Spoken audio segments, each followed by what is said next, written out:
48ನೇ ಪ್ರಶ್ನೆಯನ್ನ ಗಮನಿಸಿ. ಸಿಲಿಂಡರಿನ ವೃತ್ತಾಕಾರದ ಪಾದವನ್ನು ಶಂಕು ಸಂಪೂರ್ಣವಾಗಿ ಆವರಿಸಿರುವಂತೆ ಒಂದು ಸರ್ಕಸ್ ಡೇರೆಯನ್ನು ಕ್ಯಾನ್ವಾಸ್ ಬಟ್ಟೆಯಿಂದ ನಿರ್ಮಿಸಲಾಗಿದೆ. ಇಲ್ಲಿ ಹೇಗಿದೆ ನೋಡೋಣ. ಸಿಲಿಂಡರ್ನ ಆಕಾರದ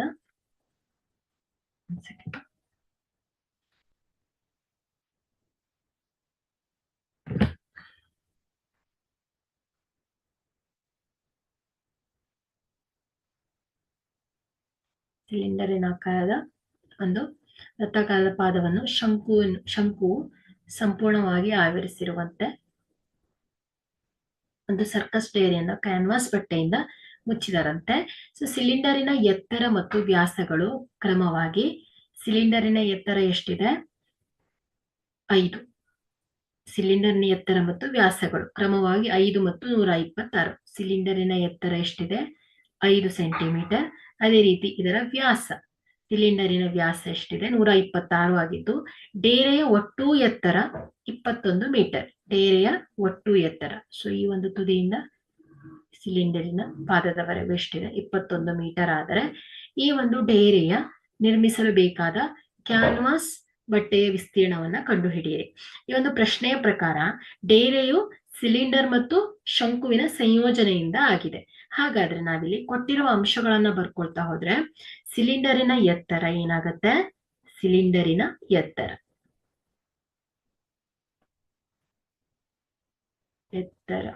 ಸೊ ಇದನ್ನ H1 ಅಂತ ತಗೊಳ್ಳೋಣ. ಸೊ ಇದೆಷ್ಟಿದೆ? 5 ಮೀಟರ್ ಅಲ್ವಾ? ಸೊ ಅದೇ ರೀತಿ ಸಿಲಿಂಡರಿನ ವ್ಯಾಸ,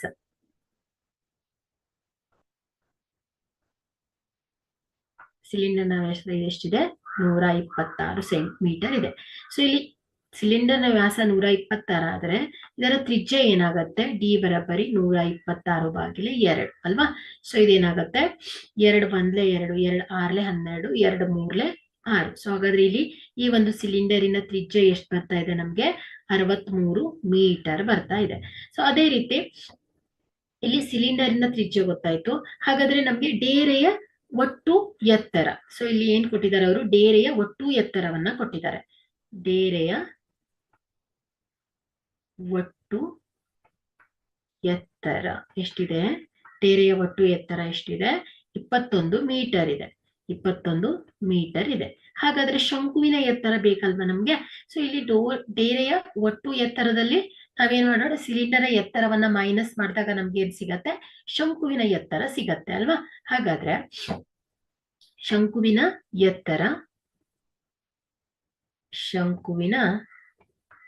ಎತ್ತರ ಏನಾಗತ್ತೆ?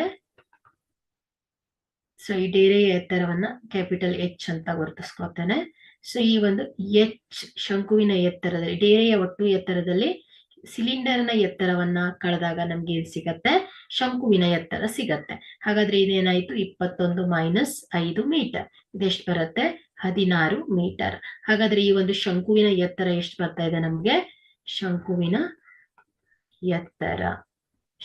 ಎತ್ತರ ಎಷ್ಟು ಬಂತು? H2 16 ಮೀಟರ್ ಬಂತು. ಹಾಗಾದ್ರೆ ಇಲ್ಲಿ ಶಂಕುವಿನ ಓರೆ ಎತ್ತರ ಬೇಕು ಅಲ್ವಾ? ಯಾಕಂದ್ರೆ ಈ ಒಂದು ಶಂಕುವಿನ ಪಾರ್ಶ್ವ ಮೇಲೆ ವಿಸ್ತೀರ್ಣ ಸೂತ್ರ ಏನ್ ಹೇಳುತ್ತೆ? ಪೈ ಆರ್ ಎಲ್ ಅಲ್ವಾ? ಸೊ ಎಲ್ ಅನ್ನೋದು ಏನಾಯ್ತು? ಈ ಒಂದು ಶಂಕುವಿನ ಓರೆ ಎತ್ತರ ಆಯ್ತು. ಹಾಗಾದ್ರೆ ನಮ್ಗಿಲ್ಲಿ ಈ ಒಂದು ಶಂಕುವಿನಲ್ಲಿ ಎತ್ತರ ಗೊತ್ತಾಯ್ತು, ಅದೇ ರೀತಿ ತ್ರಿಜ್ಯಗಳು ಗೊತ್ತಾಯ್ತು. ಹಾಗಾದ್ರೆ ಈ ಶಂಕುವಿನ ಓರೆ ಎತ್ತರವನ್ನ ಕಂಡು ಹಿಡಿಬಹುದು. ಹೇಗೆ? ಏನ್ ಮಾಡ್ಬೋದು ನಾವು? ಪೈಥಾಗೋರಸ್ ಪ್ರಮೇಯದ ಪ್ರಕಾರ ಶಂಕುವಿನ ಓರೆ ಎತ್ತರವನ್ನ ನೋಡೋಣ. ಸೊ ಇಲ್ಲಿ ಏನಾಗತ್ತೆ? ಶಂಕುವಿನ ಓರೆ ಎತ್ತರದ ಸೂತ್ರದ ಮೂಲಕ ಏನ್ ಮಾಡೋಣ ನಾವು? ಈ ಒಂದು ಶಂಕುವಿನ ಓರೆ ಎತ್ತರ ಏನಾಗತ್ತೆ? ಎಲ್ ಬರಬರಿ ಏನಾಗತ್ತೆ? ವರ್ಗಮೂಲ R² ಅಧಿಕ್ H² ಆಗತ್ತೆ. ಸೊ ಇಲ್ಲಿ ಏನಾಗಿದೆ? ಶಂಕುವಿನ ಓರೆ ಎತ್ತರ ಎಲ್ ಬರಬರಿ ಏನಾಯ್ತು? ವರ್ಗಮೂಲ, ಇಲ್ಲಿ R ಅನ್ನೋದೇನಾಯ್ತು? ಈ ಒಂದು ಶಂಕುವಿನ ತ್ರಿಜ್ಯ ಅಲ್ವಾ? ಶಂಕುವಿನ ತ್ರಿಜ್ಯ ಎಷ್ಟಿದೆ? 63 ಹೋಲ್ ಸ್ಕ್ವೇರ್ ಅಧಿಕ್ ಶಂಕುವಿನ ಎತ್ತರ ಎಷ್ಟು ಬಂದಿದೆ? 16 ಸ್ಕ್ವೇರ್ ಬಂದಿದೆ. ಇದೇನಾಯ್ತು? 16 ಸ್ಕ್ವೇರ್ ಆಯ್ತು.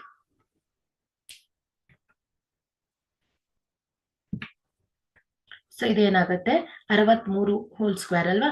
ಸೊ ಇದನ್ನ ಸಿಂಪ್ಲಿಫೈ ಮಾಡಿ 63 ಗುಣಿಸು 63 ಆದ್ರೆ ಎಷ್ಟು ಬರುತ್ತೆ? 3969 ಬರುತ್ತೆ. ಪ್ಲಸ್ 16 ಗುಣಿಸು 16 ಎಷ್ಟು ಬರುತ್ತೆ? 256. ಸೊ ವರ್ಗಮೂಲ 3969 ಅಧಿಕ 256 ಬರುತ್ತೆ. ಸೊ ಇದನ್ನ ಕೂಡಿದಾಗ ನಿಮ್ಗೆ ಎಷ್ಟು ಬರುತ್ತೆ? 4225. ಸೊ ವರ್ಗಮೂಲ 4225 ಬರುತ್ತೆ. ಸೊ ಇಲ್ಲಿ ಎಲ್ ಬರಬರಿ ಎಷ್ಟು ಬಂತು? ವರ್ಗಮೂಲ 4225. ಸೊ ಈ ವರ್ಗಮೂಲವನ್ನ ತೆಗೆದಾಗ ಎಲ್ ಬರಬರಿ ಎಷ್ಟು ಬರುತ್ತೆ? 61 ಮೀಟರ್ ಆಗತ್ತೆ. ಇದು ಏನಾಯ್ತು? ಈ ಒಂದು ಶಂಕುವಿನ ಓರೆ ಎತ್ತರ. ಹಾಗಾದ್ರೆ ಇಲ್ಲಿ ಡೇರೆಯನ್ನ ನಿರ್ಮಿಸಲು ಬೇಕಾದ ಕ್ಯಾನ್ವಾಸ್ ಬಟ್ಟೆಯ ವಿಸ್ತೀರ್ಣ ಏನಾಗತ್ತೆ? ಇಲ್ಲಿ ಈ ಒಂದು ಸಿಲಿಂಡರಿನ ಪಾರ್ಶ್ವ ಮೇಲ್ಮೈ ವಿಸ್ತೀರ್ಣ ಮತ್ತು ಶಂಕುವಿನ ಪಾರ್ಶ್ವ ಮೇಲ್ಮೈ ವಿಸ್ತೀರ್ಣವನ್ನ ಕೂಡಿದಾಗ ಇವುಗಳ ಮೊತ್ತಗಳು ಸಮನಾದಾಗ ಸೊ ಇವುಗಳಿಂದ ನಮ್ಗೆ ಏನ್ ಸಿಗುತ್ತೆ? ಈ ಒಂದು ಡೇರೆಯನ್ನು ನಿರ್ಮಿಸಲು ಬೇಕಾದ ಕ್ಯಾನ್ವಾಸ್ ಬಟ್ಟೆಯ ವಿಸ್ತೀರ್ಣಗಳು ಸಿಗತ್ತೆ. ಹಾಗಾದ್ರೆ ಇಲ್ಲಿ ಡೇರೆಯನ್ನು ನಿರ್ಮಿಸಲು ಬೇಕಾದ ಕ್ಯಾನ್ವಾಸ್ ಬಟ್ಟೆಯ ವಿಸ್ತೀರ್ಣವನ್ನ ಕಂಡುಹಿಡಿಯೋಣ ನಾವು. ಸೊ ಇದೇನಾಗತ್ತೆ? ಕ್ಯಾನ್ವಾಸ್ ಬಟ್ಟೆಯ ವಿಸ್ತೀರ್ಣ, ಕ್ಯಾನ್ವಾಸ್ ಬಟ್ಟೆಯ ವಿಸ್ತೀರ್ಣ ಏನಾಗತ್ತೆ? ಇದು ಸಿಲಿಂಡರಿನ ಪಾರ್ಶ್ವ ಮೇಲ್ಮೈ ವಿಸ್ತೀರ್ಣ ಅಧಿಕ ಶಂಕುವಿನ ಪಾರ್ಶ್ವ ಮೇಲ್ಮೈ ವಿಸ್ತೀರ್ಣ ಅಲ್ವಾ. ಸಿಲಿಂಡರಿನ ಪಾರ್ಶ್ವ ಮೇಲ್ಮೈ ವಿಸ್ತೀರ್ಣ ಅಧಿಕ ಶಂಕುವಿನ ಪಾರ್ಶ್ವ ಮೇಲ್ಮೈ ವಿಸ್ತೀರ್ಣ ಆಗತ್ತೆ. ಸೊ ಇಲ್ಲಿ ಸಿಲಿಂಡರ್ನ ಪಾರ್ಶ್ವ ಮೇಲ್ಮೈ ವಿಸ್ತೀರ್ಣದ ಸೂತ್ರ ಏನಾಗತ್ತೆ? 2πr/h1 ಅಲ್ವಾ. ಸೊ ಅದೇ ರೀತಿ ಶಂಕುವಿನ ಪಾರ್ಶ್ವ ಮೇಲ್ಮೈ ವಿಸ್ತೀರ್ಣ ಏನಾಗತ್ತೆ? πr/l ಆಗತ್ತೆ. ಸೊ ಇಲ್ಲಿ ಎರಡು ಕಡೆ ಏನಿದೆ? ಪೈ ಅನ್ನೋದು ಕಾಮನ್ ಇದೆ, ಆರ್ ಅನ್ನೋದು ಸಾಮಾನ್ಯವಾಗಿ ಕಾಣ್ತಾ ಇದೆ. ಸೊ ಇಲ್ಲಿ ಬ್ರಾಕೆಟ್ ಇಂದ ಹೊರಗಿಟ್ಕೊಳ್ಳೋಣ. ಸೊ πr ಹೊರಗಡೆ ಇದ್ರೆ ಇದೇನಾಗತ್ತೆ? 2h1 ಅಧಿಕ l ಆಗತ್ತೆ. ಸೊ ಇಲ್ಲಿ ನೋಡಿ ಪೈ ಅಲ್ವಾ. ಸೊ ಇದೇನಾಗತ್ತೆ? 22/7 ಗುಣಿಸು r ಅಂದ್ರೆ ಎಷ್ಟಾಯ್ತು? ಈ ಒಂದು ಕ್ಯಾನ್ವಾಸ್ ಬಟ್ಟೆಯಲ್ಲಿ ಸಿಲಿಂಡರ್ ಮತ್ತು ತ್ರಿಜ್ಯದ ವಿಸ್ತೀರ್ಣ ಏನಾಗಿದೆ? r ಏನಿದೆ? 63 ಗುಣಿಸು 2 ಗುಣಿಸು ಇಲ್ಲಿ h1 ಅಲ್ವಾ. ಸೊ ಇಲ್ಲಿ ಇದರ ತ್ರಿಜ್ಯ ಎತ್ತರ ಏನಾಗಿದೆ? 5 ಅಧಿಕ ಎಲ್ ಎಷ್ಟು ಬಂದಿದೆ? 65 ಮೀಟರ್ ಬಂದಿದೆ. ಸೊ ಇದನ್ನ ಸಿಂಪ್ಲಿಫೈ ಮಾಡಿ 7 1 7 7 9 63. ಸೊ ಇದೇನಾಯ್ತು? 22 ಗುಣಿಸು 9 ಆಗತ್ತೆ. ಸೊ ಇದೇನಾಯ್ತು? 5 2 10 ಅಧಿಕ 65. ಸೊ ಇದೇನಾಯ್ತು? 22 ಗುಣಿಲೆ 9ನ್ನ ಗುಣಿಸಿದಾಗ ಇದೇನ್ ಬರುತ್ತೆ? 198. 9 2 18, 9 2 18 ಒಂದು 19 ಆಗತ್ತೆ. ಸೊ 10 ಅಧಿಕ 65 ಎಷ್ಟು ಬರುತ್ತೆ? 75 ಬರುತ್ತೆ. ಸೊ 198 ಗುಣಿಸು 75 ಮಾಡಿದಾಗ 14,850 ಮೀಟರ್ ಕ್ಯೂಬ್ ಆಗುತ್ತೆ. ಸೊ ಇದನ್ನ ಮೀಟರ್ ಕ್ಯೂಬ್ ಅಲ್ಲಿ ಹೇಳಿದಾರಲ್ವಾ. ಸೊ ಅದೇ ರೀತಿ ಇದನ್ನ ನಾವೇನ್ ಬರಿಬೇಕು? ಮೀಟರ್ ಕ್ಯೂಬ್ ಅಲ್ಲೇ ಬರಿಬೇಕಾಗತ್ತೆ. ಸೊ ಸಪೋಸ್ ಏನಾದ್ರು ಸೆಂಟಿಮೀಟರ್ ಕ್ಯೂಬ್ ಬರ್ರೆ ಕಂಪ್ಲೀಟ್ ಆನ್ಸರೇ ರಾಂಗ್. ಸೊ ಇಲ್ಲಿ ನಿಮ್ಗೆ ಮಾರ್ಕ್ಸ್ ಹೋಗ್ಬಿಡತ್ತೆ. ಅದಕ್ಕೋಸ್ಕರ ಯಾವತ್ತು ಮೀಟರ್ ಮತ್ತು ಸೆಂಟಿಮೀಟರ್ ನ ಕನ್ಫ್ಯೂಸ್ ಮಾಡ್ಕೊಡ್ಬೇಡಿ. ಸೊ ಲಾಸ್ಟ್ ಅಲ್ಲಿ ಯೂನಿಟ್ ಅನ್ನ ಯಾವಾಗ್ಲೂ ಕಂಪಲ್ಸರಿ ಹಾಕ್ಲೇಬೇಕಾಗಿರತ್ತೆ, ಆಯ್ತಾ. ಸೊ ಹಾಗಾದ್ರೆ ಇಲ್ಲಿ ಕ್ಯಾನ್ವಾಸ್ ಬಟ್ಟೆಯ ವಿಸ್ತೀರ್ಣ ಎಷ್ಟು ಬರ್ತಾ ಇದೆ ಮಕ್ಕಳೇ? ಕ್ಯಾನ್ವಾಸ್ ಬಟ್ಟೆಯ ವಿಸ್ತೀರ್ಣ ಬರಬರಿ ಎಷ್ಟು ಬಂತು?